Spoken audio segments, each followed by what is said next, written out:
PPT वो ना जहाँ पर स्लाइड हो करते रहना जब मैं एक्सप्लेन कर दूँ पूरी ठीक है आगे कर दो बस आगे करते रहना today topic is modes of entry into international business. In the previous class, I told about that what is international business. International business is that business which cross the geographical boundary. It is happen you are outside the country. Like if we are doing the trade with any foreign country, that is called the international business. In this class, we will discuss कि what are the modes जिसके through we can enter into the international market. जैसे कि if you want to grow your business, अगर आपको business grow करना है, what the mode you are using in entering into the international business, मतलब आपको क्या क्या मोड पता है आज के अब टाइम में भी. चलो फिर इस क्लास के बाद आपको और मोड पता लग जाएंगे. आपको क्या क्या मोड पता है कि अगर हम if you want to enter into international market, what could be the mode you choose. बताओ क्या क्या मोड पता है आपको.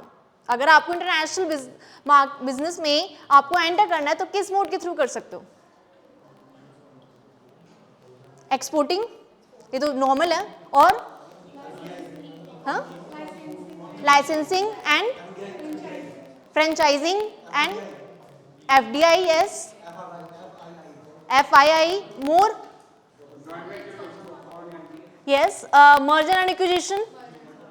ठीक है, इस क्लास में हम ये सारे डिस्कस करेंगे कि what could be the mode, मतलब और क्या मोड हो सकते हैं जो कि हम इंटरनेशनल बिजनेस में एंटर करते हैं. आगे और आगे विजिबल हो रहा है नहीं. ये सारे मोड होते हैं, इनको एक एक बारी डिस्कस करेंगे. टर्न की project, joint ventures, merger and acquisition, strategic alliance, contract manufacturing, licensing, franchising. ये सारे मोड है जिसके थ्रू हम एक इंटरनेशनल बिजनेस में एंटर करते हैं. तो the first mode is exporting. Exporting means कि sale of your product. When you जब आप कोई प्रोडक्ट एक्सेस में बना लेते हो और आप उसको क्या कर रहे हो, सेल कर रहे हो इंटरनेशनल मार्केट में. इसमें जो आपका एक्सपोर्टिंग एक बेसिक ऐसा वन ऑफ द मेथड है जो कि बहुत ट्रेडिशनल भी है और मोस्टली लोग इसे यूज करते हुए आ रहे हैं. तो exporting is what? Exporting is a sale of product and service in the foreign country that are made in home country. मतलब जो हमारा प्रोडक्ट होम कंट्री में बना है उसको सेल आउट करना फॉरेन कंट्री में. हम इन्वेस्टमेंट नहीं कर रहे in the exporting. What we do, जो भी हमारा एक्सेस जो भी प्रोडक्शन हुई है उसको सेल कहाँ कर रहे हैं हम? Foreign country. जैसे एग्जांपल क्या हो सकता है, अभी हम लास्ट में केस स्टडी भी करेंगे और इसमें सारी स्ट्रेटेजी जितना भी मैं आज पढ़ाऊंगी वो सारी स्ट्रेटेजी लगेंगी. तो क्लियर होना चाहिए आपको सारी जितनी भी एंट्री है उनकी मीनिंग. ये जो है ट्रेडिशनल मोड है और ये दो तरीके से होता है. एक होता है डायरेक्ट, एक होता है इनडायरेक्ट. डायरेक्ट है कि आप डायरेक्टली जाके सेल कर रहे हो फॉरेन कंट्री में. इनडायरेक्ट है कि आप किसी थर्ड पार्टी को के थ्रू आप सेल कर रहे हो, एक्सपोर्ट कर रहे हो. एक्सपोर्ट का मीन्स क्या होता है कि आप अपना एक्सेस जो आपने प्रोडक्शन करा है उसको सेल कर रहे हो in the foreign country. There is no need to invest in that country, there is a lesser risk. So क्या एडवांटेज होंगे एक्सपोर्टिंग के? क्या एडवांटेज है? लेस रिस्की है ये. Why it is less risky? Because investment involve नहीं है. क्या इन्वॉल्व है कि जो हमारा एक्सेस हमने रिप्रोडक्शन करा है, जो कि हमने कहाँ करा है, होम कंट्री में करा है या फॉरेन कंट्री में? होम कंट्री में. This should be very clear कि in the exporting we do the production in the home country and sell in the foreign country. So it is a less risky है ये एक one of the method है जिसके through आप क्या कर सकते हो, जल्दी एंटर कर सकते हो इंटरनेशनल मार्केट में. If your product quality is very good. आप ऐसे नहीं कि आप कोई सा प्रोडक्ट सेल कर दोगे, आपकी प्रोडक्ट क्वालिटी बहुत अच्छी होनी चाहिए इन द एक्सपोर्टिंग. या आप ये लेस रिस्की होता है ये आपके distribution of surplus. Distribution of surplus means जो भी आपने होम मार्केट के लिए बनाया है वो अगर सरप्लस हो गया तो आपने कहाँ सेल कर दिया? फॉरेन मार्केट में.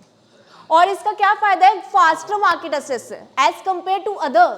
लाइसेंसिंग अगर आपको लेनी होगी, फ्रेंचाइजिंग अगर लेनी होगी, टर्नकी प्रोजेक्ट लेना होगा, तो उसमें आपको बहुत सारी फॉर्मेलिटीज करनी होगी, बट इन द एक्सपोर्टिंग इतनी फॉर्मेलिटीज नहीं है.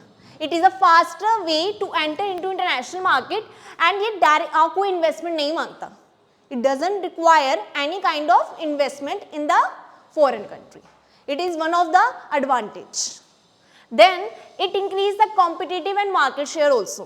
अगर आप एक्सपोर्ट कर रहे हो फॉरेन कंट्री में, that obvious that your product quality is very good, तो आपकी डोमेस्टिक मार्केट में भी मार्केट शेयर इंक्रीज होगा, आपकी कॉम्पिटिटिवनेस वो भी इंक्रीज होगी.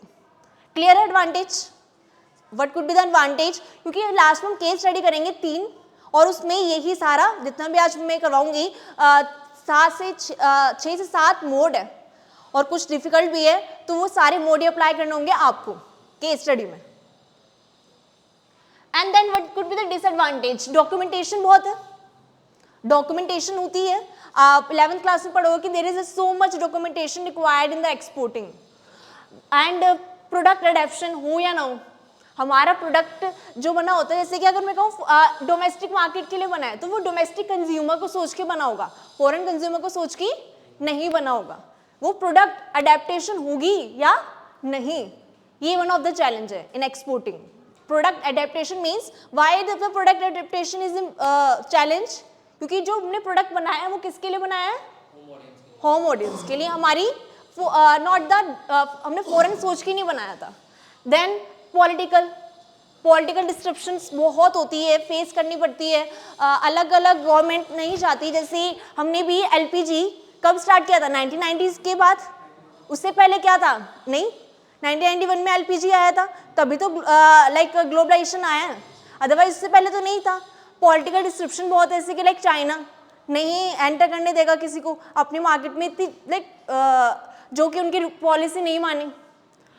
इसके बाद कल्चर हर्डल्स बहुत होते हैं.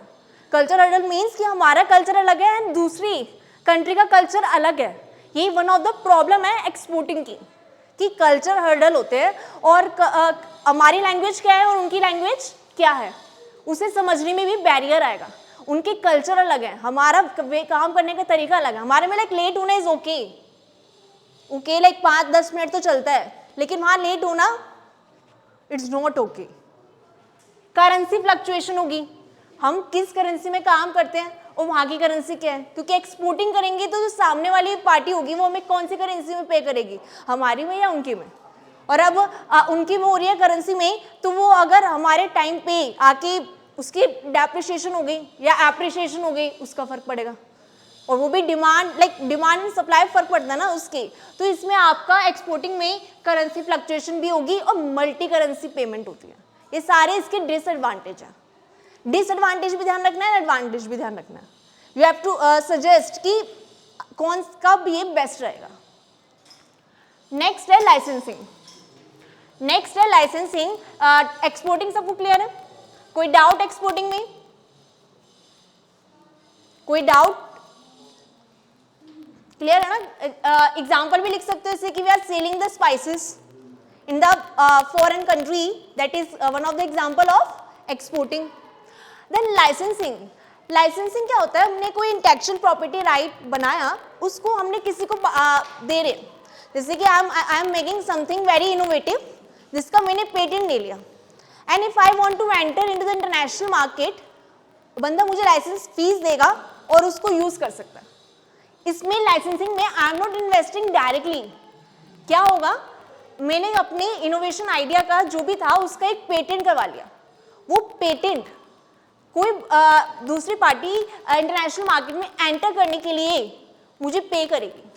इसमें I am not the directly investing in the foreign market, but the person is purchasing the और paying for my trademark patent. So what is licensing? International licensing is a cross-border agreement that permits organization in the target country to raise the right to use property of the licensor. मतलब licensor and licensee होता है ना, तो licensor कौन होता है, जिसने create करा. लाइसेंसर इज अ पर्सन जिसमें वो पेटेंट क्रिएट कर रहा है, जिसका वो इनोवेटिव आइडिया है. सो लाइसेंसिंग में इट इज ऑल्सो कि आपने किसी फॉरेन कंट्री में इन्वेस्ट नहीं करा. ये कब सूटेबल होता है? लाइसेंसिंग कब सूटेबल है? हाँ, इंटरनेशनल ट्रेड में, बट व्हेन कोका कोला इसी के थ्रू सेल करता है, लाइसेंसिंग के थ्रू. जब खुद को इन्वेस्ट नहीं करना होता. हाँ, Coca Cola is one of the example. लिखा होगा देखो, कोका कोला का एक, Coca Cola is one of the example the MNC जो कि लाइसेंसिंग के थ्रू ही एंटर करती है.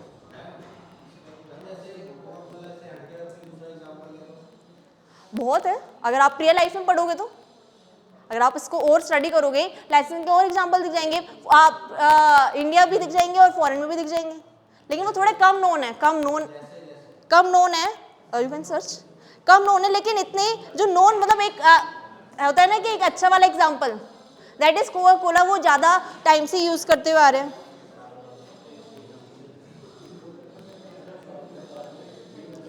लाइसेंसिंग मीन्स क्लियर है? लाइसेंसिंग में हम क्या कर रहे हैं? अपना पेटेंट राइट दे रहे हैं by the paying the fees. पीछे बातें नहीं, by the paying the fees हम उसको राइट्स दे रहे हैं कि that can use our intellectual property और द ट्रेडमार्क. आगे क्या इसका एडवांटेज क्या है? एडवांटेज क्या है इसका? ये एक एडवांटेज इसका ये कि there is no need of direct investment. कोई डायरेक्ट इन्वेस्टमेंट की नीड नहीं है इसमें भी. और ये लो फाइनेंशियल रिस्क है. फाइनेंशियल रिस्क मीन्स आपका पैसा नहीं लग रहा. You don't need to require to invest in other country. What is it is saying? Your trademark. आपका ट्रेडमार्क, आपका पेटेंट यूज हो रहा है. Yes, you want to ask?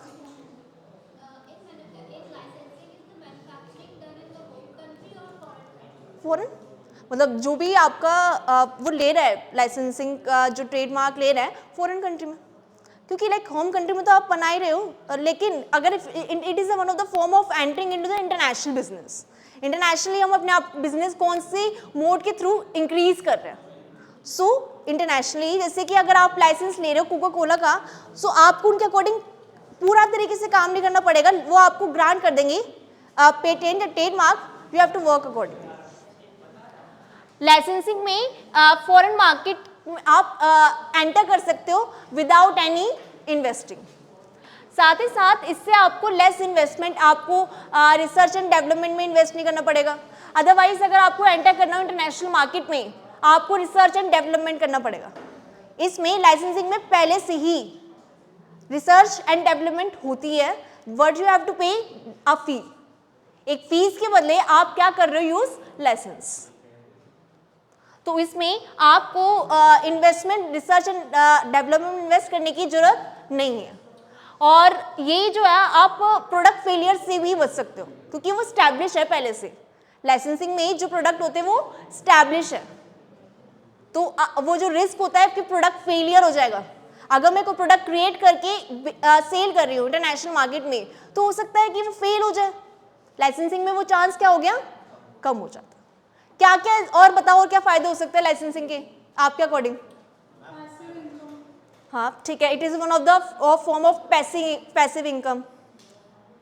जैसे आपने बोला कि इंटरनेशनल मार्केट में हमें इन्वेस्टमेंट के लिए तो दो कंपनियां होती है, एक होती है मैन्युफैक्चरिंग कंपनी, एक होती है मार्केटिंग. तो कोई भी कंपनी हमारे प्रोडक्ट को मार्केटिंग करेगी without investment. I told in the case of licensing there is many other form also, जैसे कि वी विल डिस्कस लेटर, जिसमें इन्वेस्टमेंट होगी. अभी आप सारे मोड पढ़ लोगे, जिसके बाद आपको आइडिया और क्लियर हो जाएगा. ऐसा नहीं है कि like in the licensing there is no need to invest in other market. Licensing जो सामने वाला, जैसे कि if I am making license, I am the licensor, licensee वो लेगा जिसको एक्सपेंड करना है बाय यूजिंग दैट नेम.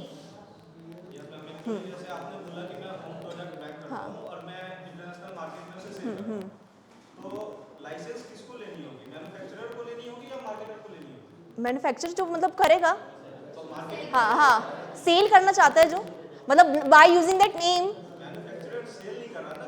वो सेल वो बनाएगा उसके अकॉर्डिंग, फिर देन ही इज सेलिंग. मतलब यूजिंग दैट नेम, अब उसके बाद वो कुछ भी मार्केट करे, उसकी क्या भी करे, अथॉरिटी हो जाएगी उसकी तरफ से। हाँ, मतलब I am just telling you कि कैसे लाइसेंसिंग यूज होती है इन इंटरनेशनल मार्केट। इसके डिसएडवांटेज क्या हो सकते हैं? डिसएडवांटेज क्या हो सकते हैं? रेपुटेशन खराब हो सकती है अगर सामने वाले ने हमारी वर्क कल्चर के अकॉर्डिंग काम नहीं करा, अगर कुछ ऐसा मिसयूज कर दिया हमारे नेम के साथ या कुछ ऐसा प्रोडक्ट में खामी कर दी तो क्या होगा?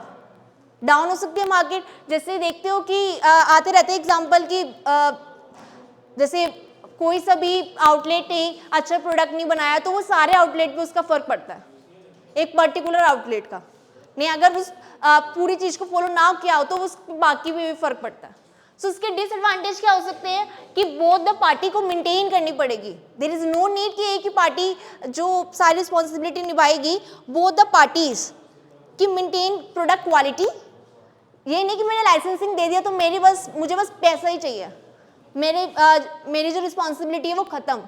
मेरी रिस्पॉन्सिबिलिटी होनी चाहिए कि सामने वाला जिस मतलब मैंने क्वालिटी पे दिया है वो ही मेंटेन करके रखें, क्योंकि किसकी रेपुटेशन सेक पे है? वो जो लाइसेंसर है, जो उसी की रेपुटेशन सेक पे है। तो बोथ पार्टी की रिस्पॉन्सिबिलिटी है और ये थोड़ा कॉस्टली भी है, और यहाँ पर मिसअंडरस्टैंडिंग भी हो सकती है, मिसअंडरस्टैंडिंग भी हो सकती है और आपके अकॉर्डिंग काम नहीं चलता। जैसे फ्रेंचाइजिंग में आपके अकॉर्डिंग काम चलता है, पूरा सब कुछ आपके अकॉर्डिंग सेटअप होता है, लेकिन इसमें नहीं होता। तो ये वन ऑफ द डिसएडवांटेज है इसकी। नेक्स्ट, हाँ कंट्रोल नहीं है ना, यही तो, तभी तो फ्रेंचाइजिंग है। हाँ आगे, तभी तो फ्रेंचाइजिंग है।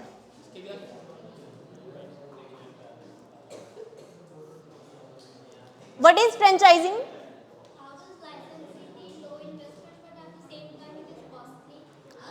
It is costly because we have to be see, मतलब हमें चेक करते रहना पड़ेगा कि सामने वाला बंदा हमारे वर्क के अकॉर्डिंग काम कर रहा है नहीं, मतलब हमें हमारी रेपुटेशन भी सेक पे है। साथ ही साथ कॉस्टली ये भी है कि हमें अगर नहीं कर रहा तो हमारी रेपुटेशन जो भी हमने R&D करी थी वो सब डाउन हो जाएगी। इट इज कॉस्ट तो राइज हो ही रही है उससे से।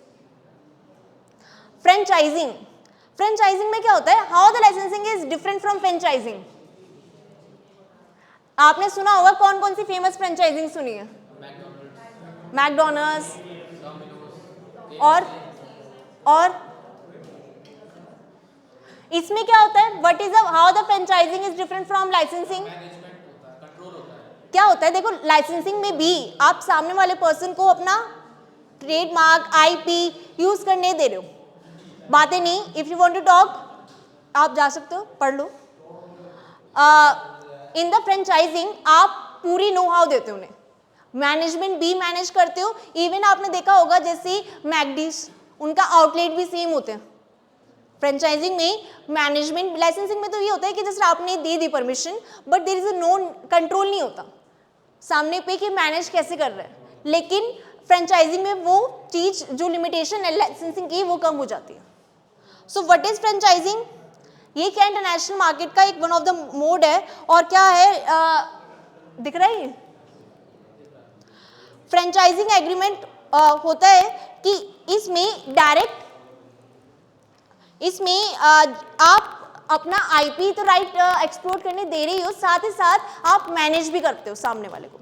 सामने वाले के कैसे मैनेज करना है ये सारे आपके हाथ में होता है, फ्रेंचाइजर के हाथ में होता है। हाँ रॉयल्टी तो वो तो हाँ उसमें लाइसेंसिंग फीस होती है, उसमें लाइसेंसिंग फीस होती है, लाइसेंसिंग फीस है उसमें। अटेंडेंस डन ले लो मैम, ले लो।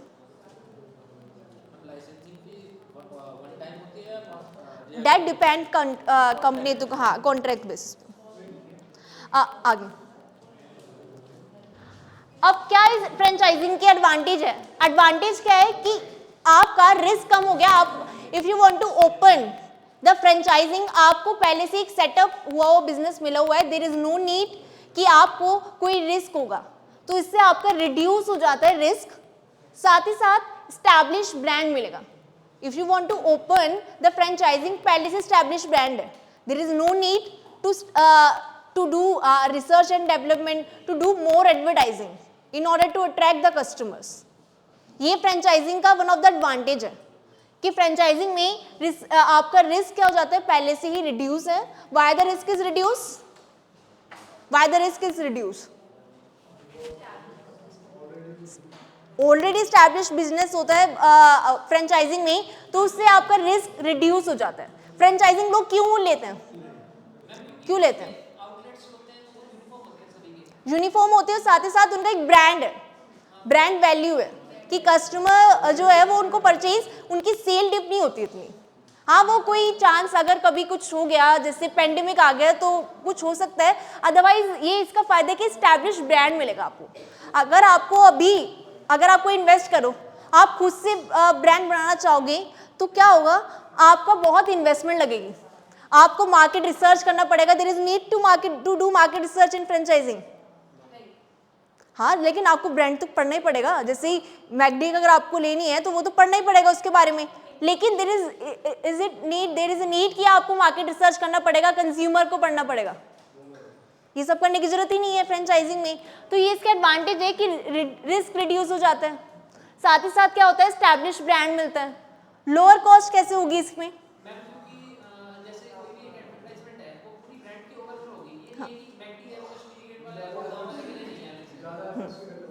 सही बात है, मतलब ओवरऑल एडवर्टाइजमेंट हो रही है. हाँ, जैसे कि पिछली क्लास में किसी ने बोला था कि आउटलेट टू आउटलेट भी एडवर्टाइजमेंट होती है. हाँ,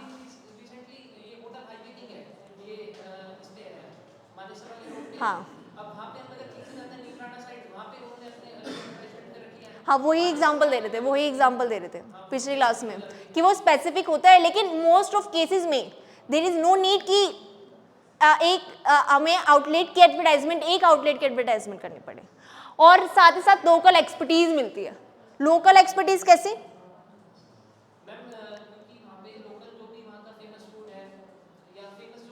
अब देखो, फ्रेंचाइजिंग में ये भी होता है कि सामने वाली पार्टी को हमारे अकॉर्डिंग मोल्ड भी करना पड़ता है.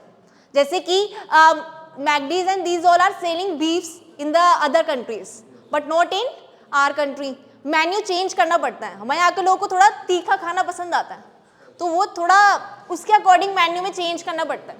जैसे कि वो और ऐसे जैसे देखा होगा डोमिनोज में ऐसे वो है कि जो उनके मेन्यू में पिज्ज़ा जो कि बाहर नहीं है. हाँ, बहुत. अयोध्या में KFC का जो ब्रांच खुला एंड है, इन वैष्णो देवी ऑल्सो, लाइक प्याज नहीं यूज करते, प्याज यूज नहीं करते. हाँ, क्या ऑडिबल आवाज नहीं है?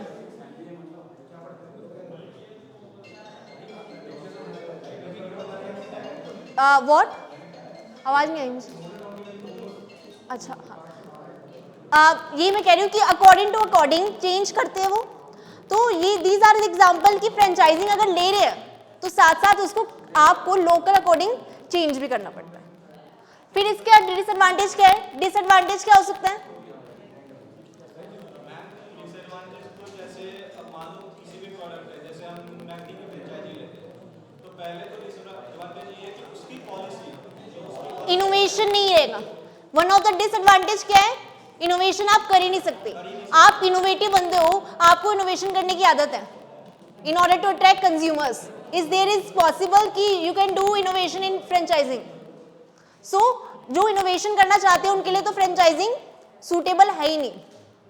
तो franchising is not suitable for those who want to do innovation, क्योंकि आप अपनी तरफ से इनोवेशन नहीं कर सकते.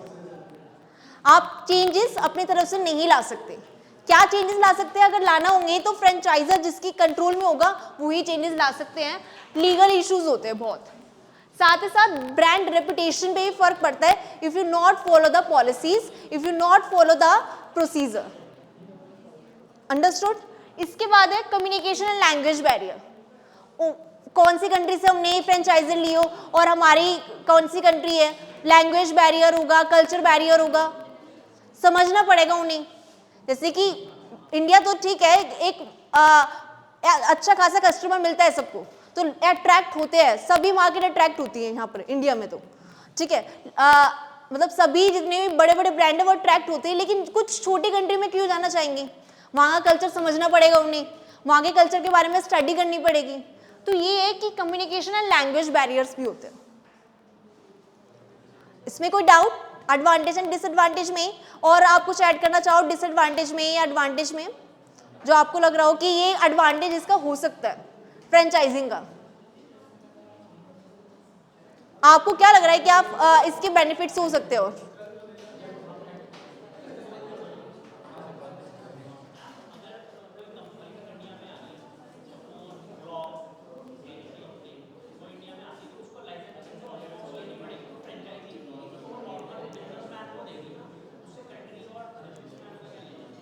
देखो इट इज आपने कहा इंडिया में आ रही है, इंडिया में आ रही है,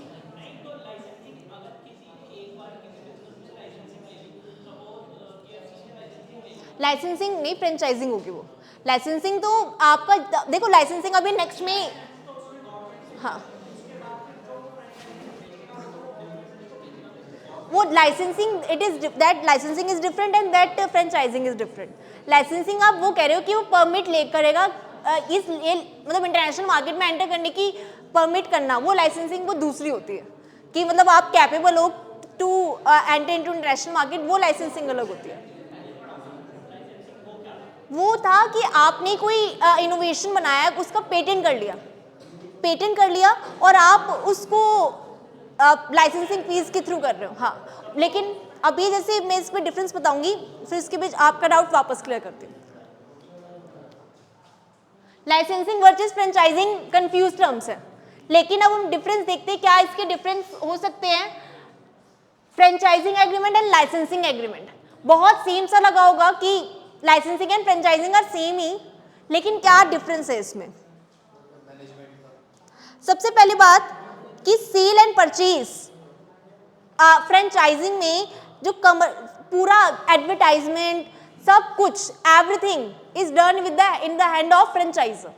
लाइसेंसिंग में ऐसा नहीं है।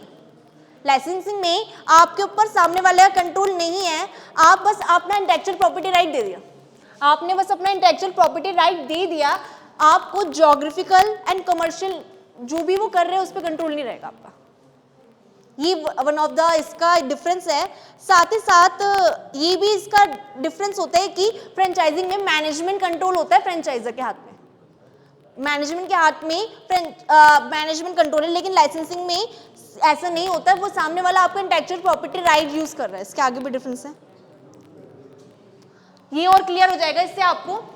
लाइसेंसिंग एक अरेंजमेंट है जिसमें आप इंटेलेक्चुअल प्रॉपर्टी राइट यूज कर रहे हो बाय पेइंग द फीस, लेकिन फ्रेंचाइजिंग में क्या होता है, आप बिजनेस बिल्कुल सेम बिजनेस कंडक्ट कर रहे हो।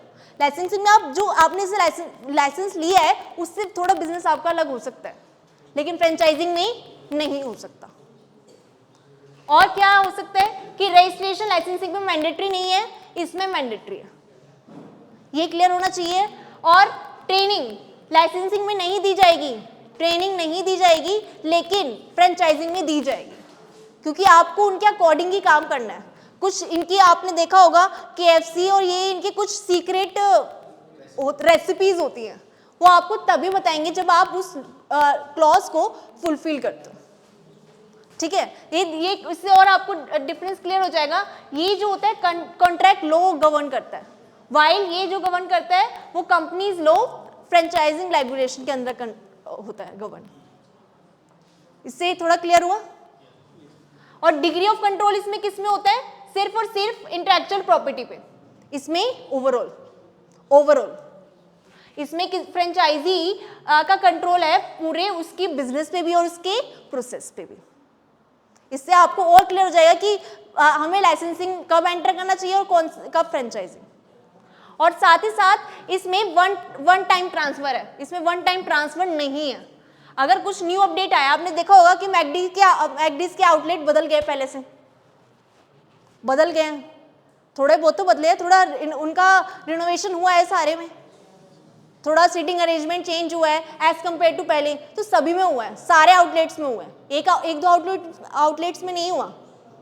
जैसे देखा होगा एक हडसन पे भी है outlet, that is change. Innovation का गाइडलाइन जो आता है वो हाँ, किस तरह से आता है और वो सभी सबको फॉलो करना होता है, वो लाइसेंसिंग में नहीं है, वो किस में है, फ्रेंचाइजिंग में। लाइसेंसिंग के तो बहुत सारे एग्जांपल हैं, मतलब अगर आप ऐसे कोको कोला बताया मैंने, और फ्रेंचाइजिंग ये वाला आपका हो गया मैकडी हो गया और केएफसी हो गए, इंटरनेशनली ज़्यादा रहते हैं। देखो है बहुत सारे, लेकिन वो लोकल कंपनीज हैं।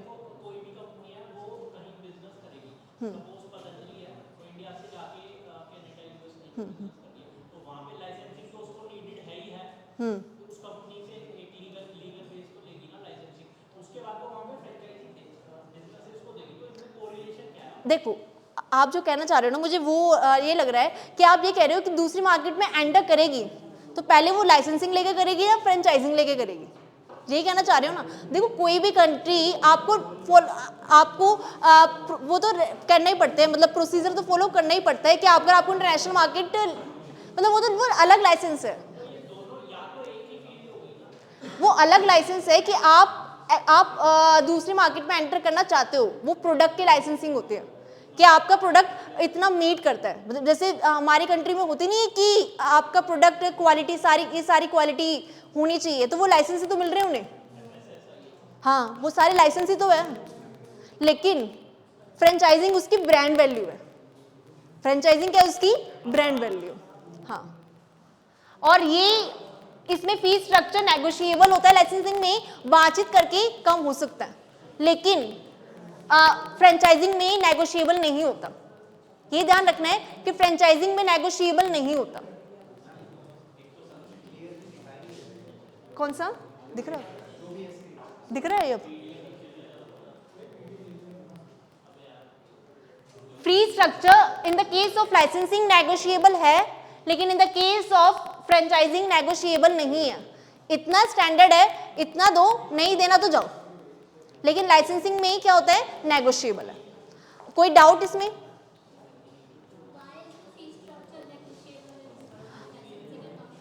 Due to the brand value, you know that in the franchising the product has a brand value, कोई भी दूसरा बंदा ले लेगा, लेकिन लाइसेंसिंग में तो आपके आईपी राइट के बारे में किसी को ज़्यादा नहीं पता ना, कि आपने इनोवेशन की है, आपने रिसर्च एंड डेवलपमेंट की है, तो एक ट्राई होता है।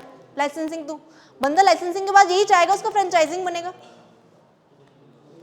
क्लियर है? क्योंकि नेगोशिएबल कब है, जब अभी आप यू वांट टू स्टार्ट कि आपका भी इतनी ब्रांड वैल्यू नहीं बनी, अगर जिसकी ब्रांड वैल्यू होगी नेगोशिएशन नहीं होगा।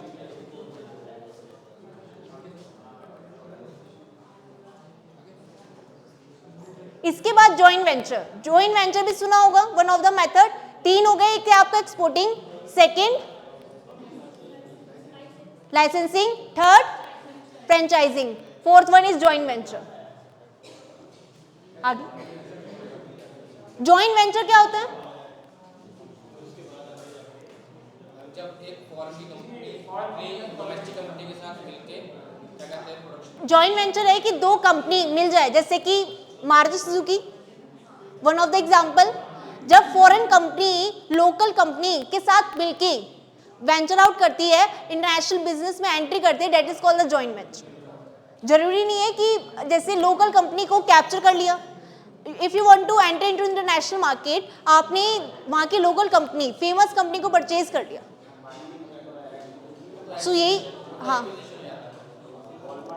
जॉइंट वेंचर क्या होता है, एक वन ऑफ द मोड है जिसमें आप इंटरनेशनल बिजनेस में, आपको ये नहीं कि अपनी ब्रांड वैल्यू, नॉलेज, एक्सपर्टीज को शेयर करने में कोई माइंड नहीं करना। इसमें ये है कि आप लोकल कंपनी के साथ मिल रहे हो, आपकी ब्रांड वैल्यू, मतलब आप उसके साथ मिल रहे हो तो आपको वो शेयर कर रहे हो। जैसे मारुति सुजुकी, आपने मतलब सुजुकी ने मारुति के साथ अपनी ब्रांड वैल्यू क्या करी है, शेयर की है एक तरीके से। हाँ, और इसमें दोनों कंपनी को इन्वेस्ट करना होगा। ध्यान रखना है कि एक कंपनी इन्वेस्ट नहीं कर रही, दोनों कंपनी। जॉइंट वेंचर में दोनों कंपनी इन्वेस्ट करता है, और साथ ही साथ जॉइंट वेंचर वहां पर सही है जहां पर हमें लोकल मार्केट, मतलब जो हमारा प्रोडक्ट है और वो सामने वाली पार्टी का प्रोडक्ट है, दैट इज मैच।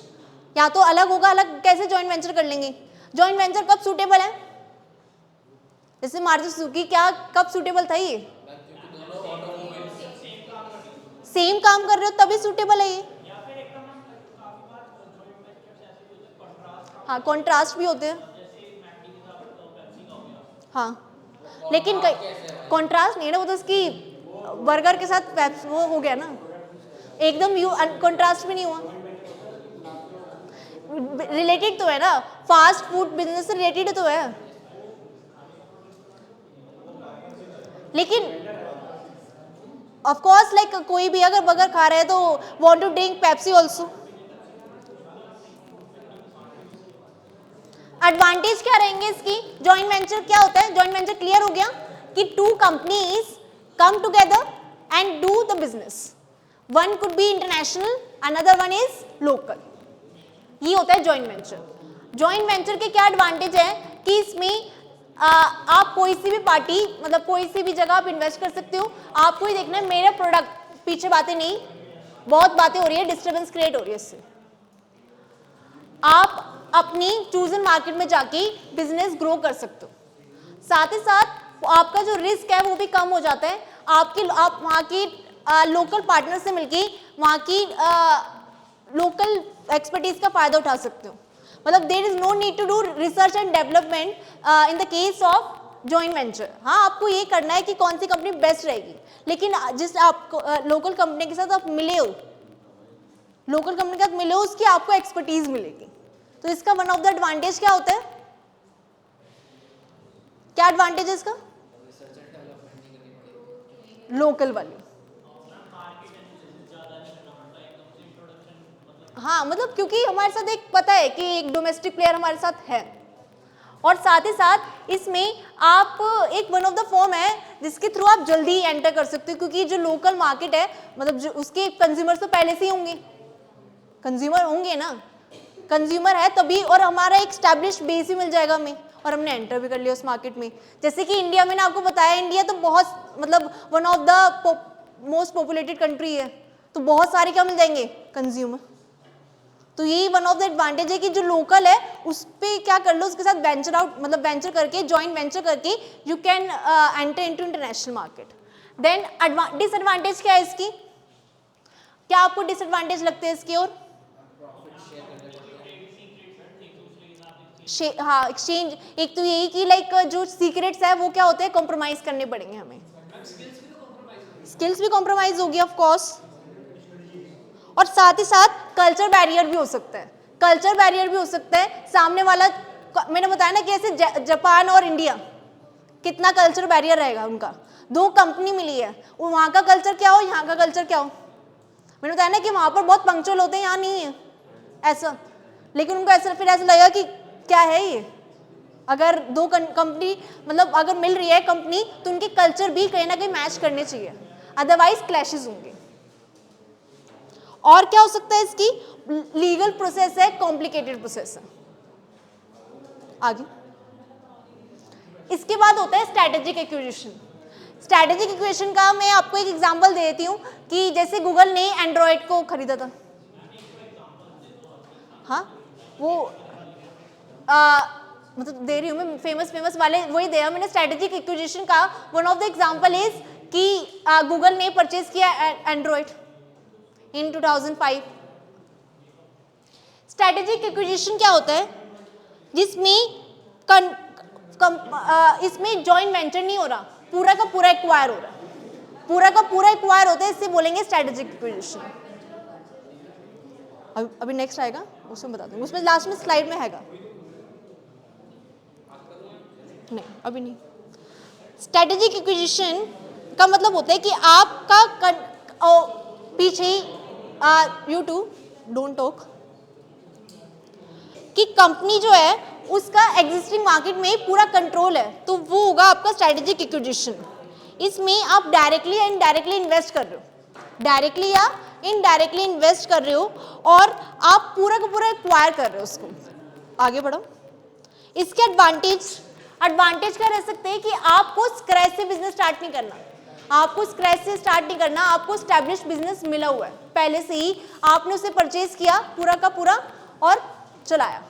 जैसे कि आपने देखा कि ये अभी थोड़ा डाउन चल रहा है बिजनेस, इसको मैं परचेज करके आगे क्या कर सकता हूँ, ग्रो कर सकता हूँ इन द फॉरेन, तो वो स्ट्रेटेजिक बिजनेस वहाँ अच्छा रहेगा। जैसे आपने देखा होगा कि फेसबुक ने ऑलमोस्ट सभी को एक्वायर कर लिया, इंस्टाग्राम, व्हाट्सएप, ये सब आप लिख सकते हो, और वही लाइक सोशल मीडिया प्लेटफॉर्म है, तो आप क्या करना चाह रहे हो, अपना कंपटीशन कम करना चाह रहे हो। वोडाफोन आइडिया नहीं, वो मर्जर है वो, नाम तो अलग अलग है ना। एक्विजिशन का मतलब है टोटली आप उसको एक्वायर कर लेना, मतलब वो आपके हाथ में है पूरा। इसमें आपको बेनिफिट मिलता है कि आपकी पहले से ही एक्सपर्टीज, नॉलेज पहले से ही सामने वाले को ब्रांड वैल्यू बना हुआ है, आपने उसको परचेज कर लिया। You do not need to invest much, you do not need to do more in research and development also, पहले से ही स्टैब्लिश है। लेकिन कब स्ट्रेटेजिक बिजनेस, स्ट्रेटेजिक एक्विजिशन सही नहीं है, वही कल्चर बैरियर्स आ सकते हैं।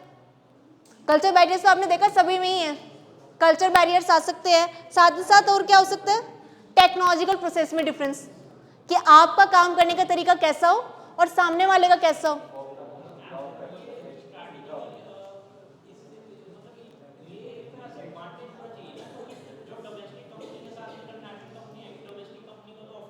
ये ना देखो, ये पर आ नहीं रही, उसको पूरा खा रही है, मतलब पूरा ले रही है, एक्वायर कर रही है। स्ट्रैटेजिक एक्विजिशन वो होता है, मतलब इसमें दूसरे वाली कंपनी का नाम नहीं रहेगा, वो पूरा एक्वायर हो जाएगी। हाँ व्हाट्सएप रहता है, हाँ वो रहता है, वो तो उसका वो रहेगा, जैसे खरीदने वाली कंपनी मालिक हो जाती है, वो मालिक हो जाती है, उसकी ब्रांड वैल्यू चलती है।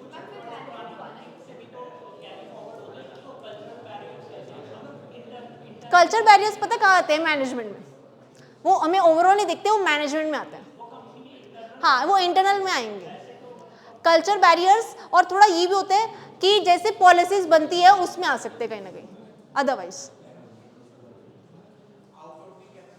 क्या आउटसोर्सिंग का मतलब तो ये होता है कि हमने कोई अपना काम जैसे खुद ना करके किसी और से करवा लिया, दैट इज आउटसोर्सिंग।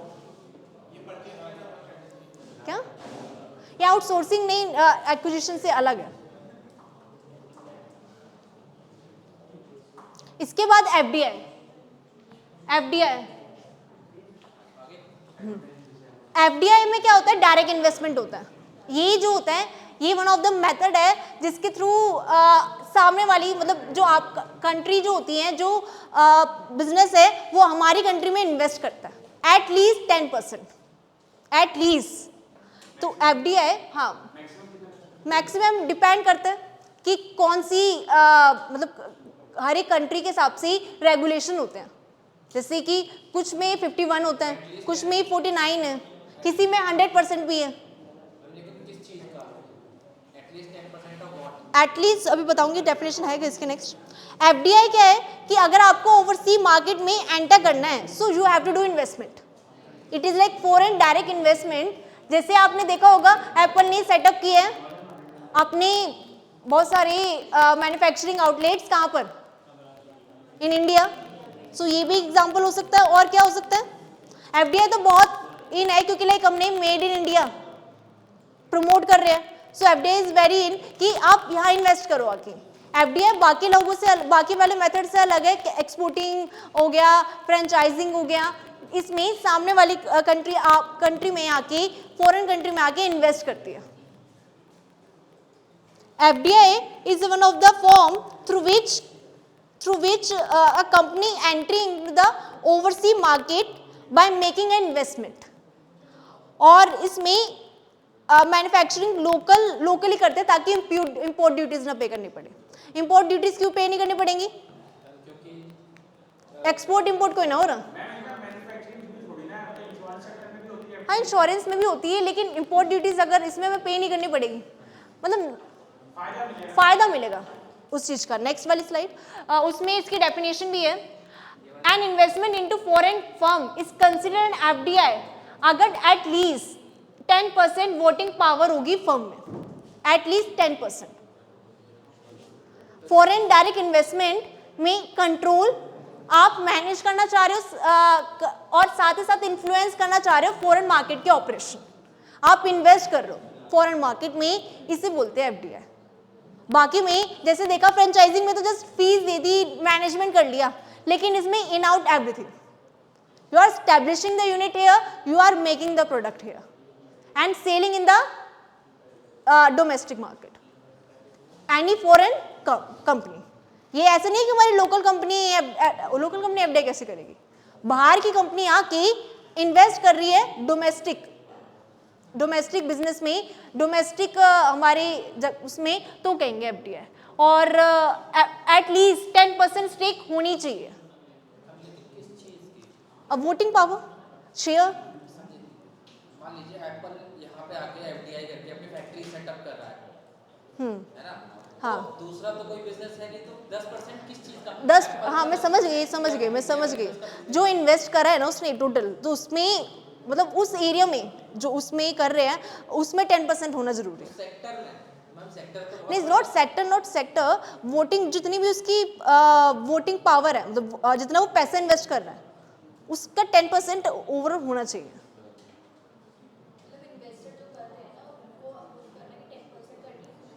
होनी चाहिए, मतलब उनकी टोटल कंपनी से अगर आपने कर रहे हो 10% ऑफ व्हाट? आपकी जितना आपके पास टोटल है ना आउटपुट, उसका total output as in India में जितना उसकी सेल है उसकी, या फिर जो एप्पल ओवरऑल मैम, तो बहुत अलग हो जाएगा। हाँ वैसे अगर तो वो तो भाई मर्जर वो तो अब देखो मैं बताती हूँ, जैसे टोटल कंपनी अगर जैसे है उसमें कम से कम 10%, जैसे आप इन्वेस्ट कर रहे हो 100 करोड़, तो मतलब आप पूरे ओवरऑल इन्वेस्ट कर रहे हो उसका 10 crore at least you have to establish directly which by setting a units directly. अच्छा, एफडीआई किसी और कंपनी में भी हो सकता है, जैसे मान लीजिए एप्पल यहाँ पे आके कोई डोमेस्टिक कंपनी में स्टेक्स ले सकती है, उसको भी एफडीआई मिलेगी। क्या एफडीआई तो जैसे बहुत, मान लीजिए मैंने कोई लोकल टेक्स्ट बेस्ड ऐप बना रखी है ना, एप्पल को मेरी ऐप पसंद आई, उसने क्या करा, आके पहले तो परचेज करेंगे, मैंने मना कर दिया, उन्होंने कहा नहीं हम एटलीस्ट 10% स्टेक्स लेते हैं, तो उसको एफडीआई बोलेंगे क्या? हाँ मतलब आप लेकिन you need to invest directly. हाँ तो मैं हाँ एप्पल कर रहा है तो उसको बोलते एडवांटेज क्या रहेंगे इसकी, एडवांटेज क्या है इसकी एफडीआई की, ये कि आगे फॉरेन इसके इन्वेस्टमेंट ये है कि आपका कंट्रोल पूरा है, इसमें कंट्रोल पूरा आपके हाथ में है, कंट्रोल आप कर रहे हो, this side don't talk. FDI का एडवांटेज ये होता है कि आपका कंट्रोल पूरा रहता है, साथ ही साथ चीपर मटेरियल, जैसे इंडिया में एस्टैब्लिश क्यों कर रहे हैं यहाँ पर, क्योंकि चीपर मटेरियल है, चीपर लेबर है एज कंपेयर टू अदर। जैसे देखते चाइना में पहले सारे यूनिट थे, क्योंकि पॉपुलेशन बहुत ज़्यादा है, लेबर इंटेंसिव कंट्री है, लेबर इंटेंसिव हो सकता है, वहाँ पर कितना सारा प्राइस पे करना पड़ेगा, यहाँ पर कितना। तो in order to take advantage of cheap labor, in order to take advantage of cheaper material, ये हो रहा है एफडीआई करता है। और ये इसके थ्रू आप रिटेन कंट्रोल भी आपके हाथ में है, आप किसी और के हाथ में कंट्रोल नहीं दे रहे, इसमें आप कंट्रोल दे रहे हो, लूज आउट कर रहे हो कंट्रोल। ये बताओ एफडीआई में आपका कंट्रोल लूज होता है क्या? आप किसी को अपने सीक्रेट्स बता रहे हो? क्या हो रहा है इसमें? आप खुद जाके डायरेक्टली इन्वेस्ट कर रहे हो, इसमें आप किसी तीसरे बंदे को नहीं आने दे रहे। जैसे फ्रेंचाइजिंग में, लाइसेंसिंग में, सब में क्या था, आप किसी तीसरे के साथ क्या कर रहे हो, अपनी इनोवेशन, अपनी टेक्नोलॉजी शेयर कर रहे हो। इसमें है क्या ये, आप क्या कर रहे हो?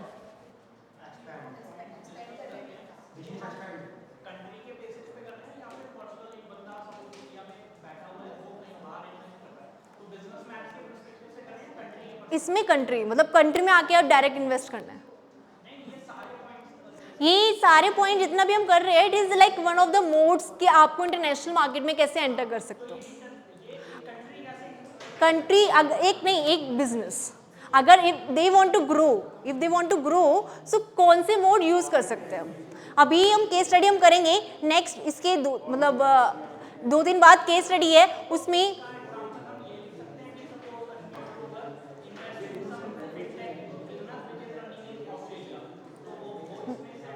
हाँ डायरेक्टली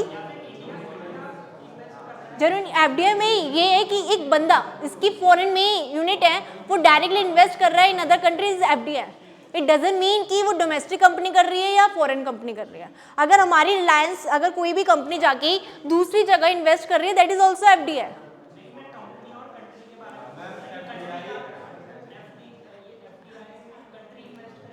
नहीं company not the country. FDI ratio में जो कैलकुलेट होगा वो किसी इंडिविजुअल पर्सन को लेके होगा या कंट्री टू कंट्री कैलकुलेट होगा? कंट्री टू कंट्री होगा ना, तो फिर हम किसी individual person business to business कैसे कर सकते हैं? बिजनेस टू बिजनेस का मतलब ये है कि जैसे एफडीआई मतलब हमारे यहाँ इन्वेस्ट हो रहा है. अब एरियाज भी तो गवर्नमेंट ही डिसाइड करेगी ना किस एरिया में. जैसे सब एरियाज में नहीं होता एफडीआई. कुछ ऐसी एरियाज होते हैं कि जहाँ पर जो गवर्नमेंट के हाथ में है वहाँ पर उसको कंट्रोल लूज नहीं कर सकते. वहाँ एफडीआई नहीं होगा. जैसे हम डिफेंस इंडस्ट्री में नहीं कर सकते किसी भी अलग एक इंडस्ट्री भी स्पेसिफाई गवर्नमेंट के थ्रू होती है. इसका डिसएडवांटेज क्या रहेगा? इन्वेस्टमेंट है इसमें. इन्वेस्टमेंट है या नहीं आपको खुद ही स्टडी करना पड़ेगा कंज्यूमर को और साथ ही साथ इन्वेस्टमेंट भी है. इन्वेस्टमेंट है तो क्या है? फाइनेंशियल रिस्क है. फाइनेंशियल रिस्क है तो कॉस्ट इंक्रीज है. कॉस्ट इंक्रीज है तो क्या है? कहीं ना कहीं आपको अगर आपने लोकल लोगों को ढंग से नहीं समझा, अगर आपको उनका प्रोडक्ट समझ नहीं मतलब लोकल को नहीं आया समझ, आपकी जो इन्वेस्टमेंट है रिस्क पे गई हो तो पूरी. कौन कौन से ऐसी एफडीआई जो टोटली फेल हुए हैं देखना आप लोग कि वो आया है कि सोच के कि इंडिया एक अच्छी मार्केट रहेगी उनके लिए लेकिन फेल हो गए. और भी देखना ये स्टडी और मैंने कहा ना और स्टडी करके देखना कि वो एफडीआई करने गए थे लेकिन फेल क्योंकि उन्होंने उनको लगा it will be the profitable market लेकिन फेल हो गए. बहुत सारे बिजनेस होंगे ऐसे. अभी हम पढ़ेंगे भी एक और है. अभी केस स्टडी में हवाई का एग्जांपल है कि वो कैसे आए सेटअप हुआ सारा उसका है. अभी केस स्टडी में आएंगे क्वेश्चंस भी करेंगे उसमें. कौन सा? नहीं जॉइंट वेंचर में जो हम जॉइंट वेंचर कर रहे हैं लोकल कंपनी के साथ उसका एक मैनेजमेंट रहता है. लेकिन स्ट्रेटेजिक एक्विजिशन में अगर हमने उसको एक्वायर कर लिया उसका मैनेजमेंट नहीं रहेगा उस वाली कंपनी का इतना. इसके बाद आगे क्या हो सकते हैं जो आप कह रहे थे वो उसका आपको ये रहा कि एक होता है आपका this is vertical FDI, horizontal FDI. 3 तरीके के एफडीआई होते हैं. एफडीआई का यूनिट भी है पूरा आपके कोर्स में यूनिट भी है एफडीआई पूरा. तो मैंने एफडीआई ज्यादा नहीं समझाया उसमें क्योंकि डीपली स्टडी होगा एफडीआई जब ये और डिस्कस करेंगे वहां पर जो आप कह रहे थे. एक होता है वर्टिकल एफडीआई. वर्टिकल का मतलब है रॉ मटेरियल सप्लायर्स. ये जो होगा ये वर्टिकल है. अगर किसी हमने रॉ मटेरियल या सप्लायर वहां पर के लिए हमने इन्वेस्ट करा है तो ये वर्टिकल है. हॉरिजॉन्टल है मैन्युफैक्चरर. और एक होता है ये वर्टिकल वाला एफडीआई डिस्ट्रीब्यूटर. ये रहेंगे आपके 2 तरीके के. इसको और डीपली स्टडी करने के लिए इसका एक यूनिट और है उसमें और डीपली स्टडी होगा नेक्स्ट. इसके बाद है टर्नकी प्रोजेक्ट. ये इंटरेस्टिंग है. टर्नकी प्रोजेक्ट क्या होता है? From the scratch from the making product till it reach to the consumer. सब कुछ करना ये टर्नकी प्रोजेक्ट में होता है. You are contractor. मैंने आपको दे दिया कि ये लो मुझे ये बना हुआ चाहिए ये चीज ऐसी सेम. उसमें आता है टर्नकी प्रोजेक्ट में. टर्नकी प्रोजेक्ट तब सूटेबल होते हैं जब आपको from the starting till the end आपको सामने वाली कंपनी से काम करवाना है. आपको खुद कुछ नहीं करना. कॉन्ट्रैक्ट दे देते हैं. जैसे हम देखते नहीं है कि हमने घर बनवाना है हमने कॉन्ट्रैक्ट दे दिया ये लो पैसे ही घर बना दो.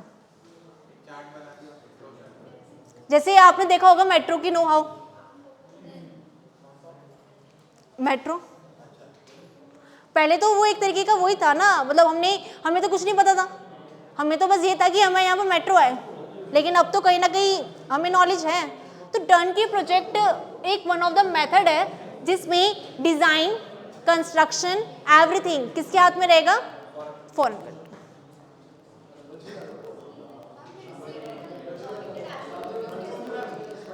आप खुद जाके वहाँ स्टैब्लिश कर लो. मतलब जैसे आपने देखा नहीं इंटीरियर डिजाइनिंग होती है, तो आपका अगर वो वाला बिजनेस है तो वो भी तो एक वन ऑफ द फॉर्म है ना। हाँ, जैसे आर्किटेक्चर हो गया,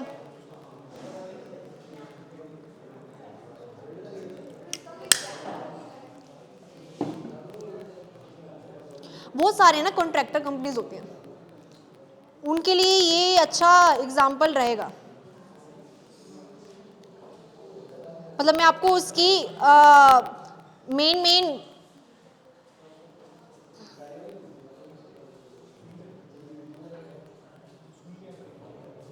जैसे एग्जांपल अभी कि ज्वार एयरपोर्ट प्रोजेक्ट ज्यूरिच एयरपोर्ट ने करा था, तो वन ऑफ द एग्जांपल रह सकता है।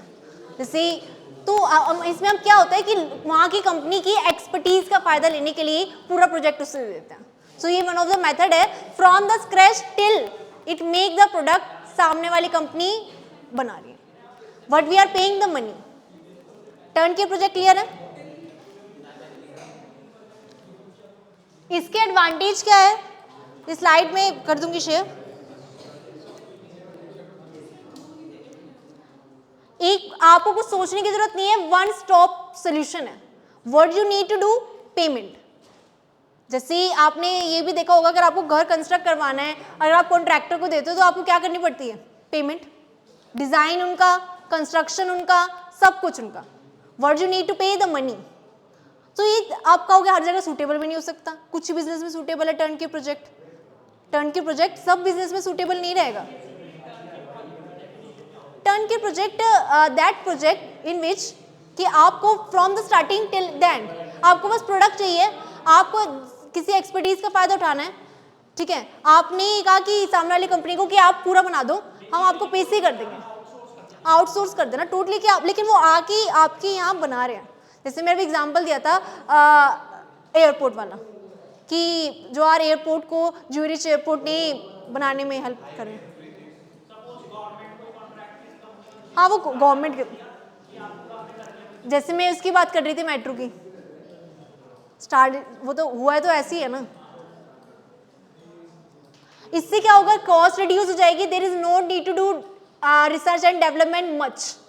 क्या करना है, जो भी आपको एक्सपर्ट बंदा लग रहा है उसको बुलाया, यहाँ कॉन्ट्रैक्ट करवाया, पैसा पे किया। डिसएडवांटेज क्या है इसका, लिमिटेड कंट्रोल है। लिमिटेड कंट्रोल है, आप इनोवेशन नहीं कर सकते। टर्न के प्रोजेक्ट में आपकी खुद की इनोवेशन होगी, अगर आपकी इनोवेशन नहीं होगी। जैसे अगर आप इंटीरियर डिजाइनर को भी दे रहे हो तो वो कहेगा भाई मेरी, आपने मुझे पैसा पे कर दिया, मतलब मेरी मर्जी है, मैं कैसे भी करूँगा। वो क्या करते हैं, वो देखेंगे हम कि हमारी कॉस्ट कम से कम रिड्यूस हो, वो चीज़ यूज़ करते हैं। ऐसे होता नहीं है कि आप कहते हो कि आप खुद बनाते हो तो ज़्यादा लगता है, खुद अच्छा मटेरियल यूज़ करोगे, लेकिन आप दूसरे से बनवाओगे, आपको क्या पता, तो इसकी डिसएडवांटेज भी आ जाएगी। प्रोडक्ट तो देखो कम कर सकता है कुछ केसेस में। एप्पल कॉन्ट्रैक्ट देता है अपने डिवाइसेस को बनाने के लिए दूसरे, जैसे कि इससे फ्लेक्सिबिलिटी रिड्यूस हो जाती है, और साथ ही साथ रिसर्च एंड डेवलपमेंट भी रिड्यूस हो जाता है, और कंपटीशन भी रिड्यूस हो जाता है इससे। इसके बाद मर्जर एंड एक्विजिशन। आगे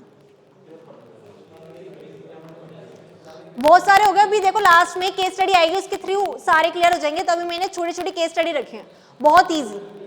उसके थ्रू जितने भी हम ये केस डिस्कस कर रहे हैं वो थोड़ा और डीपली आपके खुद केस स्टडी के थ्रू आपके क्लियर हो जाएंगे। तभी मैंने बनाई थी पीपीटी, जब आप पिछली बार कह रहे थे ना कि मैम लिखवाओ, नोट्स दे दो। वो मैंने पीपीटी कहाँ थी, वो तो मैंने पढ़ाया था ना उसे, मैंने आप एंड वो नहीं कर रहा ना, बाद में बात करती हूँ। मर्जर एंड एक्विजिशन आ गया। मर्जर का मतलब क्या होता है, two company come together, that is called the merger, while the acquisition means one company which is in greater power acquire the other company, that is acquisition. बहुत अलग अलग अभी हम पढ़ेंगे, बहुत अलग अलग टाइप के मर्जर होते हैं, बहुत अलग अलग टाइप के एक्विजिशन। हमें लगता है कि मर्जर एंड एक्विजिशन बहुत स्मॉल टर्म है, लेकिन बहुत वास्ट है। अच्छा, मर्जर एंड एक्विजिशन में क्या कर रहे हैं, कंसोलिडेट हो रहा है, किसी में कंसोलिडेट हो रहा है कंपनी, किसी में एक्वायर हो रहा है आगे। अच्छा, इसका मर्जर में जैसे इसका मैंने एग्जांपल दे रखा है, एग्जांपल है इसमें, अच्छा रीड इट, रीड इट।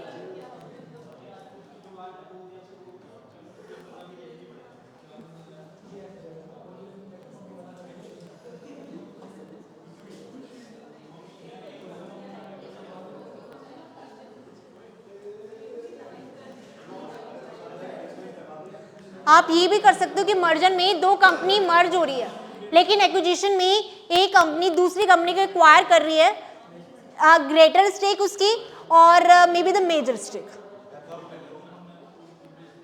आगे इसकी मर्जर क्या होता है, जब दो कंपनी टुगेदर फॉर्म करती है एक कंपनी में, इसे कहेंगे मर्जर।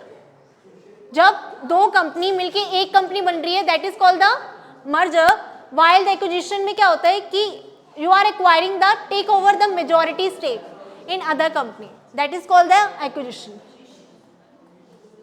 क्लियर है मर्जर एंड एक्विजिशन?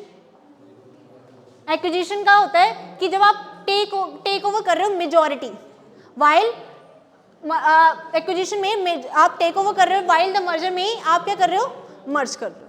आपकी लाइक ऐसे हो सकते हैं 60-40।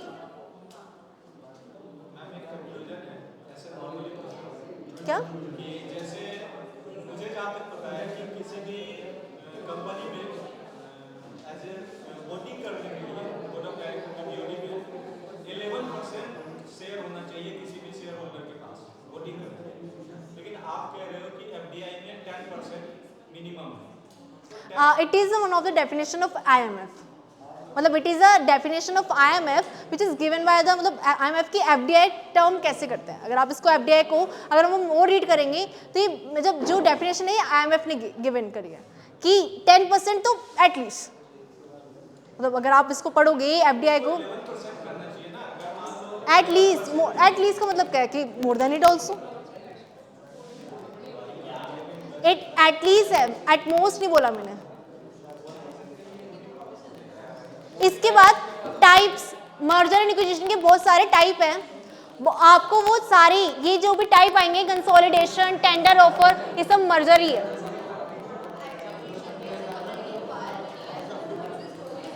पीछे बातें नहीं, if you want to go बातें मत करो।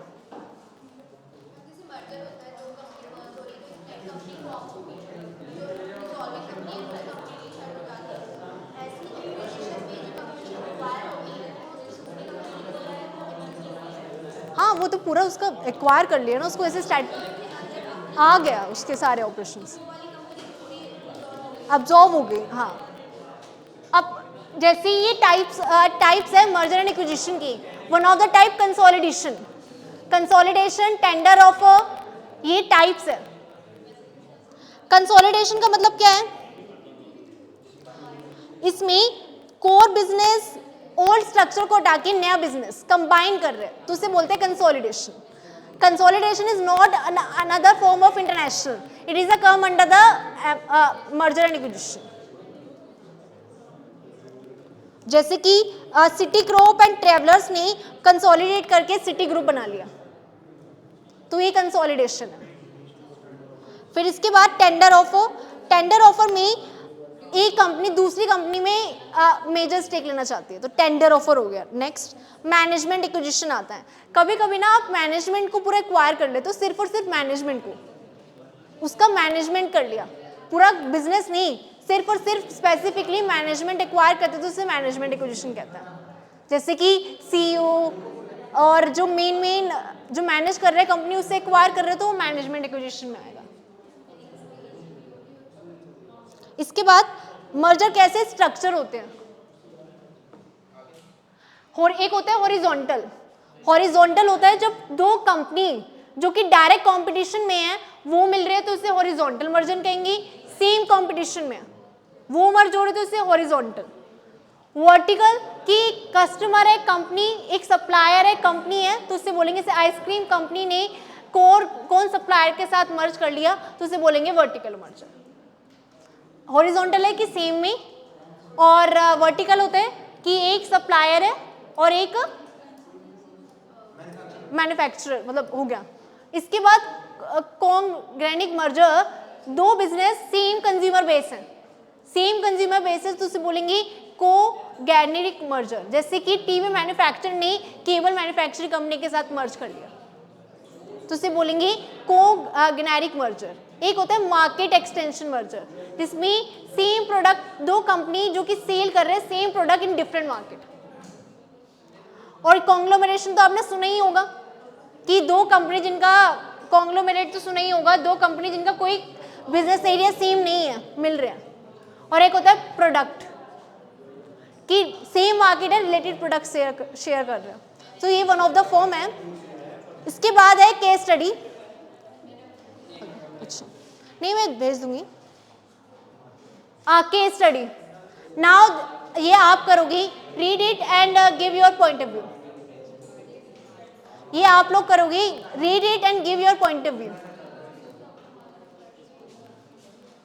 Read it and give your point of view. सब पढ़ो और इसमें अपने पॉइंट ऑफ व्यू दो।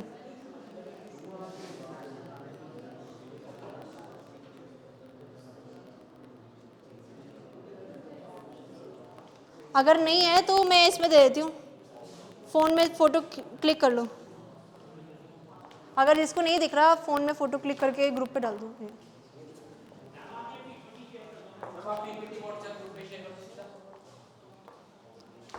ये पहले वो कर लो तो मैं कर दूंगी, फोटो भेज दो ना अली, ताकि डिस्कस हो जाएगा। दिख रहा है ना? वैसे तो सारा बताना है, इसमें आपका क्या क्या रहेगा। केस स्टडी है, अभी दो और, क्योंकि केस स्टडी आएगी आपकी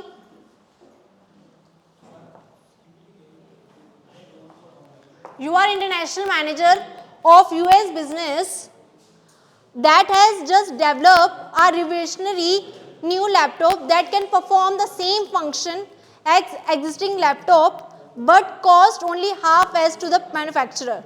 Several patent protect the unique design of this laptop. You are the CEO that has asked to formulate a recommendation how to expand into Western Europe.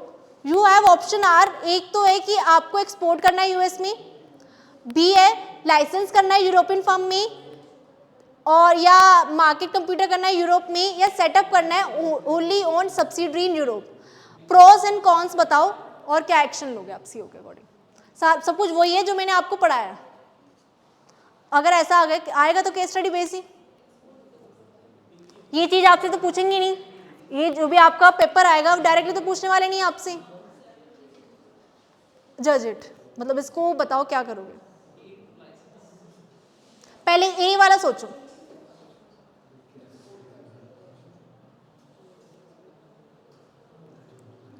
Pros and cons हर तरीके से आप कैसे जज करोगे। अपने अपने पॉइंट ऑफ व्यू दो, एक एक पॉइंट ऑफ व्यू दो अपने अपना,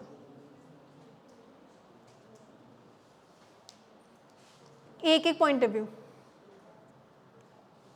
जितने आपने पढ़े मेथड पूरा अच्छे से उसको यूज करके जल्दी से। हाँ हाँ, मैंने कहा ना एक एक फैक्टर्स बताओ। You can use the Google also.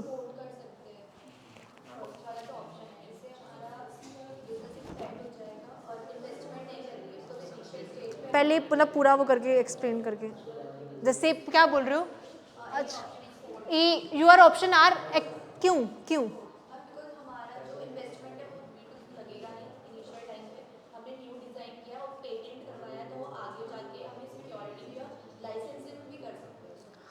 तो यही तो बताना है क्यों। मतलब आपका जो भी आप बोल रहे हो ना, दैट शुड हैव एक उसके पीछे आंसर होना चाहिए क्लियर। हाँ, इसमें पॉइंट ऑफ व्यू अलग हो सकते हैं। एक्सपोर्ट में लेकिन एक्सपोर्ट ड्यूटीज भी तो कंसीडर करनी पड़ेगी ना। मैंने कहा ना आपके पॉइंट ऑफ व्यू भी अलग हो सकते हैं, उसको ध्यान से पढ़ो, कॉस्ट वाला फैक्टर ऑल्सो।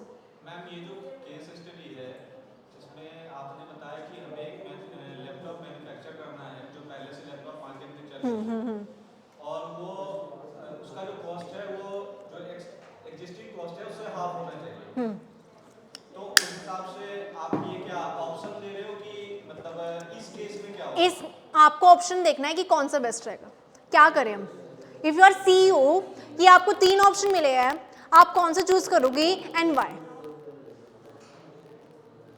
हम लेकिन यहाँ पे हमारा गोल क्या है? अपने सीक्रेट्स सब बचा के रखने हैं या फिर सिर्फ एक्सपेंड करना है या फिर मतलब अपनी कॉस्ट लो रखनी है क्या? देखो आईपी राइट अपना तो पता ही कर, पेटेंट तो है ना, मतलब वो चीज़ तो हमें रखनी है। क्या क्या फैक्टर माइंड में लेके करोगे, सोचो। पेटेंट्स भी हर कंट्री में वो नहीं होते ना, ये लॉ बाय लॉ। देखो यही तो आपको कैसे आंसर फॉर्मुलेट करना है, इसमें कैसे आंसर फॉर्मुलेट करोगे, ऐसा आ जाए पेपर में, पेपर में ऐसा आ जाए कैसे करोगे? छोड़ दोगे? हम यही सीखने तो आए हैं। मैम सी बेस्ट है, क्योंकि क्या होता है ना कि किसी भी प्रोडक्ट को अगर आप लॉन्च करते हो और आप इंटरनेशनल बैरियर के साथ उस प्रोडक्ट को लॉन्च करते हो, तो उसमें इशू क्या आती है कि आपका सेल्स हो गया, उसका जो टैक्स होता है वो बहुत ज़्यादा होता है। जैसे मान लो अभी जो टोयोटा फॉर्च्यूनर बना रही है, अभी महिंद्रा बना रही है आपको स्कॉर्पियो, दोनों लगभग सेम रेंज की गाड़ी है, बट इशू क्या है ना कि टोयोटा एक्सपोर्ट होती है तो टोयोटा की गाड़ियों का प्राइस बहुत ज़्यादा पड़ता है। इवन फॉर्च्यूनर का कॉस्ट जो है 60 लाख के आसपास पड़ता है on road price, but Mahindra जो है वो होममेड गाड़ी बनाती है, अपने साथ बनाती है, तो ये मतलब 15 to 17 लाख 20 लाख तक में ये गाड़ियाँ लॉन्च कर दी, ठीक है। तो ऑब्वियसली एक तो कॉस्ट 50% या 50% से भी नीचे होगी और मैन्युफैक्चरिंग होगी। इसमें ना जो भी आप देखो, जो भी ऑप्शन आप चूज कर रहे हो ना, उसको पूरे आपको जस्टिफिकेशन देना है वाई आर चूजिंग। देखो nothing is wrong and nothing is right in this, each person have a different perspective. Whatever the option you are choosing, if it is come in the paper, whatever option you are choosing, you give your perspective with the justification also.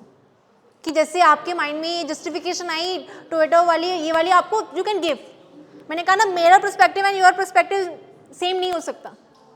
मेरे को लगा कि नहीं may be the B option is best, may be the C option is best, but why it is best you have to give example. ये एक case study थी। हम लेकिन कोई एक आंसर चूज करने के लिए इसमें बहुत सारे एक्सटर्नल हाँ। जो हमें दी ही नहीं है यहाँ पे। हाँ वो मतलब वो है उस चीज़ का वो, लेकिन मैंने तो बस आपको एक बताया है कि अगर ऐसा आ गया तो what how to attempt it. ऐसा मैम ये आएगा क्या कि हमें हर केस का अलग अलग आंसर देना होगा या हम एक केस को चूज करके उसमें आंसर? नहीं, एक चूज करके you have to give justification. मैंने कहा ना whatever the option you are choosing you have to give justification कि एज अ CEO मैंने ये करा है कि ये लैपटॉप का है, ये ऐसा है, तो मैं ये चूज कर रहा हूँ। हाँ वो क्योंकि जब आपका वो चेक वो होगा, मैं तो आपका पर्सपेक्टिव पढ़ना चाह रही हूँ। जैसे कि आपने अब ये बोला ये एक्सपोर्ट कह सकते हैं, वो उसके अपने फैक्टर बता सकते हैं। जैसे कोई एक कहे कि एक्सपोर्ट ड्यूटीज तो नहीं, मैं कुछ और करूँगा। तो मतलब मैंने आपको तीनों ऑप्शन में से ये जो आपको बेस्ट लग रहा है वो चूज करने के लिए कहा है। Next case study. हाँ ये जो इसमें नहीं दिख रही इतनी क्लियरली, मैं वो कर दूँ स्लाइड शेयर? स्लाइड शेयर कर लीजिए आप। हाँ आप कौन से ग्रुप पे हैं? मैं भी तो किसी ग्रुप में नहीं हूँ। किसी पे भी नहीं। हाँ फिर मैं जो नेक्स्ट वाली है वो केस स्टडी है, एक हवाई आपने सुना होगा उसकी एक्चुअल की उन्होंने इंडिया में कैसे एक्सपेंड किया। आप ऑफिशियल ग्रुप में ऐड हो जाइए, उस पे आप check कर कौन से वो आप कर लो, अनऑफिशियल पे कर लो अभी,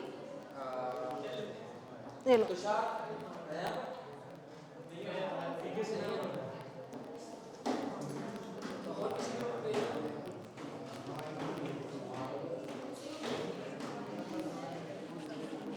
इसके बाद दिख नहीं रहा ना ये, मैंने नंबर डाल दिया, आप इस पे सेंड कर दीजिए, मैं फॉरवर्ड कर दूँगा।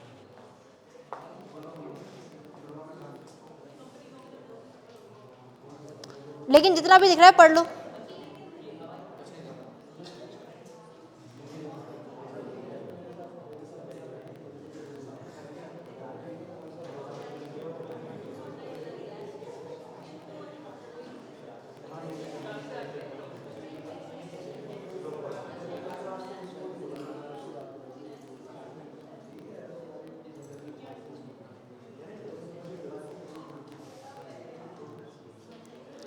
ये जो एक केस स्टडी है एप्पल की और एक होगी हवाई की।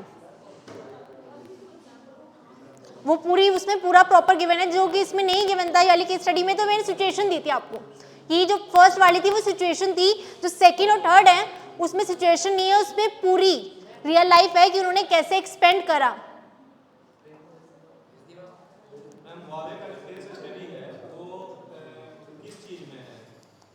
इंटरनेशनली कि कैसे क्या बैरियर रहेंगे, हाँ इंटरनेशनल मोड पे ही है, international mode of entry, globalisation.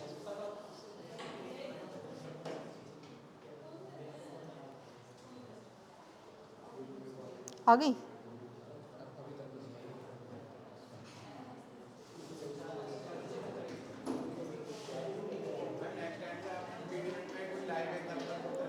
हाँ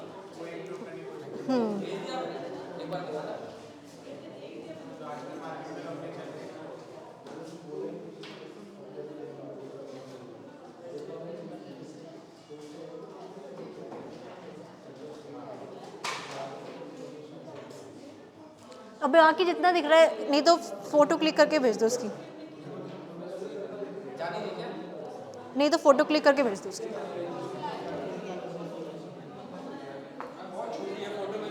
उसको जूम आउट करके भेज दो।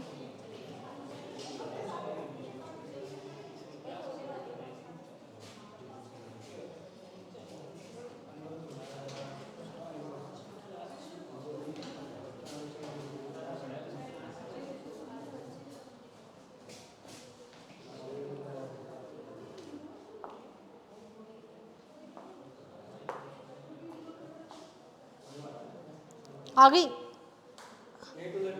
अभी और भी है इसके, 2 और है, ये 2 पेज और है, 2 पेज और है। 2 पेज और हाँ थोड़ा तो दिख ही जाएगा।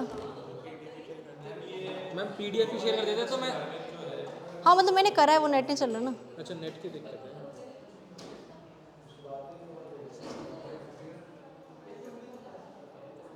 ये वाला पेज भी है नीचे वाला? हाँ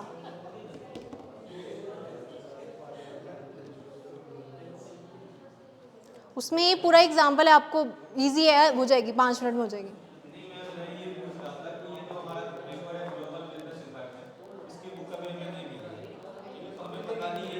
IB जैसे पूरा सिलेबस ऑलमोस्ट IB जैसे ही है इसका, तो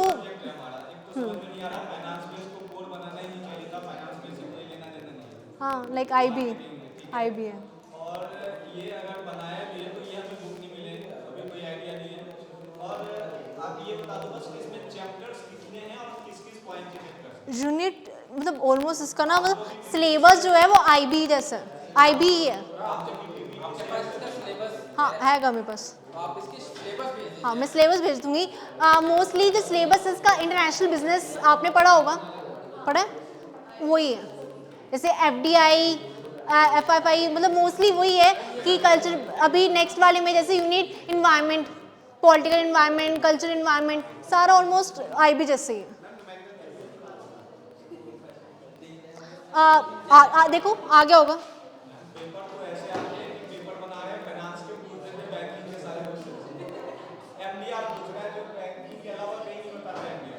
अभी तो नहीं है, एक बार दिखाना पड़ता हाँ मैंने भेजा है। वो डबल टिक आ गया उसमें।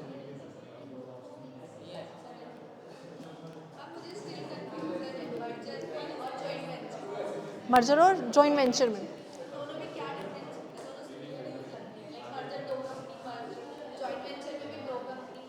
जॉइंट वेंचर में ना मतलब हो तो रही है मर्ज, लेकिन मतलब उनके स्पेशल अपने अपने बिजनेस रहता है। मर्ज में अगर हो रही है तो वो नई कंपनी बन रही है। जॉइंट वेंचर में मतलब मैनेजमेंट उनका रहेगा, जैसे एक फॉरेन कंपनी आ रही है यहाँ पर, लेकिन उसका मैनेजमेंट रहेगा। मर्जर में मर्ज होगी एक कंपनी। आ गया? Case study second,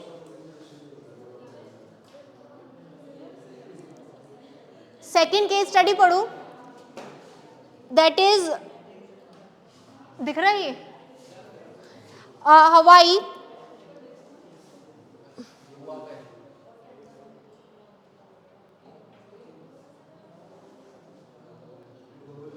Hawaii is a Chinese business B2B company जो कि एक्सपेंड कर रही है ग्लोबल मार्केट में, ठीक है।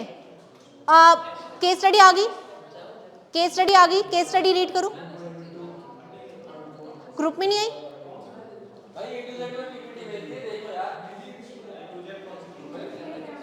नहीं, जिनके पास नंबर है।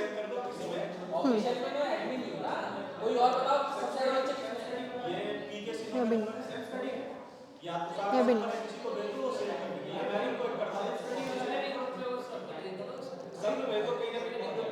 ये लो पिक ले लो, पिक ले लो, आप पिक ले लो, ये लो, आप पिक ले लो उसकी।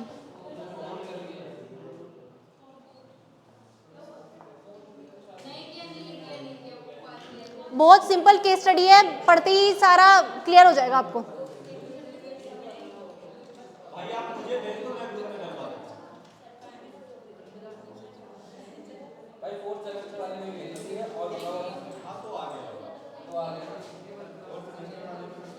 ये भी, ये लो, ये भी लेना है, ये भी ले ली, ये दोनों ले ली, ये तो केस स्टडी है, वो तो क्वेश्चन है।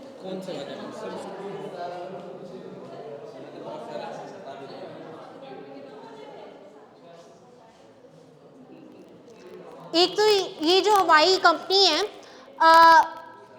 इंडिया में आना चाह रही थी, इन्वेस्ट करना चाह रही थी, उसने क्या इसमें दे रखा है, उसने क्या चैलेंजेस फेस किए, उसको कैसे सॉल्यूशन क्या लिया उसका।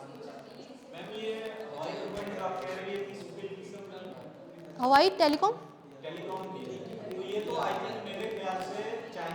हाँ चाइनीज है, तो ये केस स्टडी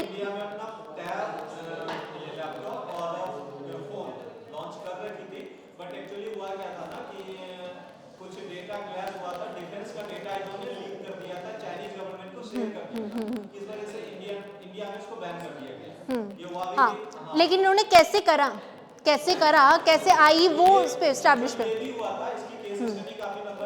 हाँ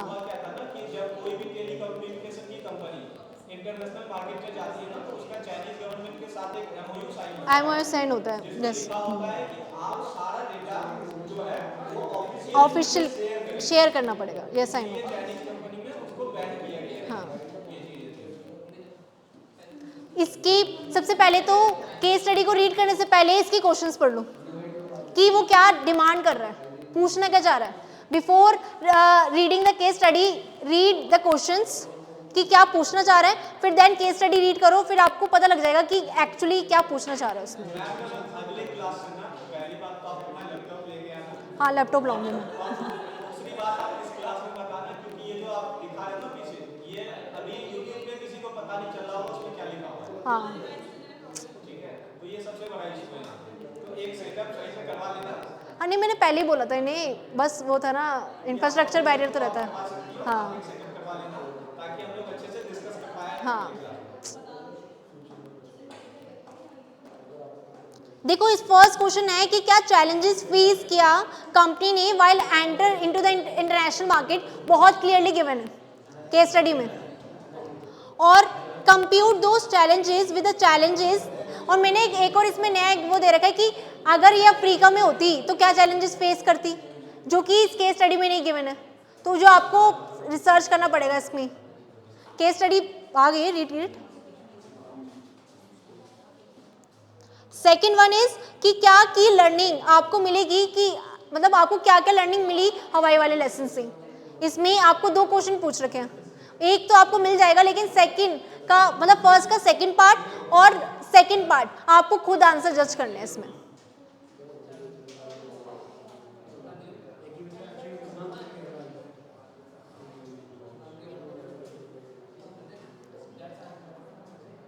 जो नेक्स्ट क्लास होगी आपकी, उसमें theory of international trade discuss करेंगे हम, एंड सेकेंड यूनिट। इसमें कोई भी डाउट आपको आज वाली क्लास में, वो मर्जर जॉइंट वेंचर में आपको और बताना चाहूँगी नेक्स्ट क्लास में, और बाकी FDI तो क्लियर हो ही जाएगा क्योंकि उसका एक अलग से यूनिट है। बाकी सारे मोड ऑफ एंट्री केस, ये तो देखो सोल वाले के उस पे मैनेजमेंट पे डिपेंड करता है। हाँ, वो तो सिलेबस तो नहीं, मैं फॉरेन राइटर मैंने सजेस्ट भी करे थे, मैं उसकी PDF भी भेज दूँगी। मतलब जो मैंने जो बुक सजेस्ट की है मैं उसकी बुक को भेज दूँगी। फॉरेन राइटर्स के साथ दिक्कत क्या होती है, उनका इतना वास्ट होता है, इतनी डिटेल में होता है जिसकी जरूरत नहीं है हमें, हाँ है ना। तो हमें समझ में नहीं आता क्या पढ़ें क्या ना पढ़ें। ये जो हमारा पेपर है ग्लोबल बिजनेस इन्वायरमेंट, ये आपने लिखा है या फिर आपसे पढ़ा है? लिखा मतलब जैसे आपने एसएलएम लिखा है, इसके या फिर कोई और?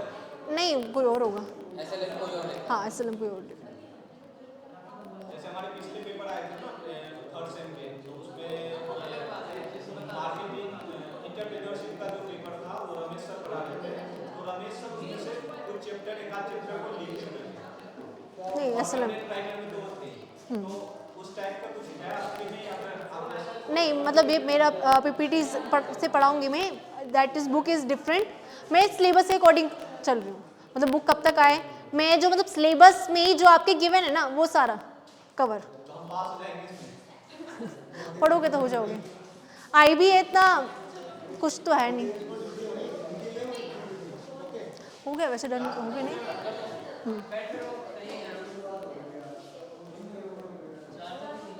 Case study discuss next class में करते हैं।